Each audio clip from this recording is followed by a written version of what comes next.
Hi and welcome to VEDA Day 6. Today I saw an article that someone on my Facebook friends posted on their wall, so it appeared in my newsfeed, and it was about a photo project that a photographer did where he took pictures of kids and their bedrooms in a variety of places around the world, and I thought it was very interesting about what it reveals about how people live and the conditions that people live in. A lot of them probably live in poverty, but for a lot of people it just reflects a cultural difference of what their bedroom might look like. This, of course, is interesting to me, partially because I'm interested in photography and partially because I am a world citizen, but also because when you move houses, you definitely have this kind of sense of losing a part of yourself, and your room really becomes part of who you are. I've kind of moved vlogging locations within my dorm room, so now what you see behind me is no longer my room, it's my roommate's side, which I haven't asked her if that's okay, but anyway. But it's interesting because I think my room at home really reflects my personality, and I think it really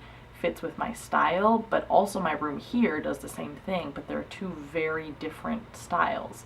And so it's interesting to me that I can live in two places and both places reflect who I think I am. In the YouTube community, we see a lot of people's bedrooms a lot. That's a favorite vlogging place for a lot of people who make videos, but we also see a lot of people's other rooms in their house, and generally when you think of someone's bedroom, you think that that place really is going to reflect their personality, but you don't think about how other rooms in their house may or may not, and partially that's because a lot of younger people primarily live in their bedroom and the rest of their space is their parents. Those places don't necessarily reflect who they are, and so having a bedroom is very important.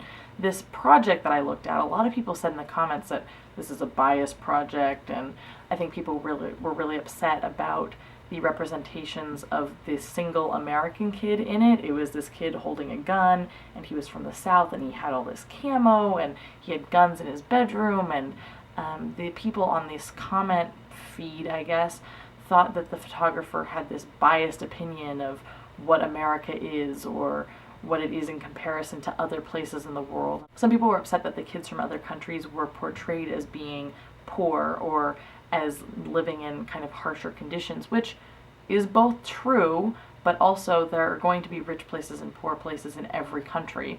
And so while the kid who is from the United States, who has all these guns in his room, maybe doesn't reflect what every child in America looks like in terms of his own room, but that's not the point. The point, I don't think, of the project was to represent countries as a whole, or kids in that country as a whole, or rooms in that country as a whole.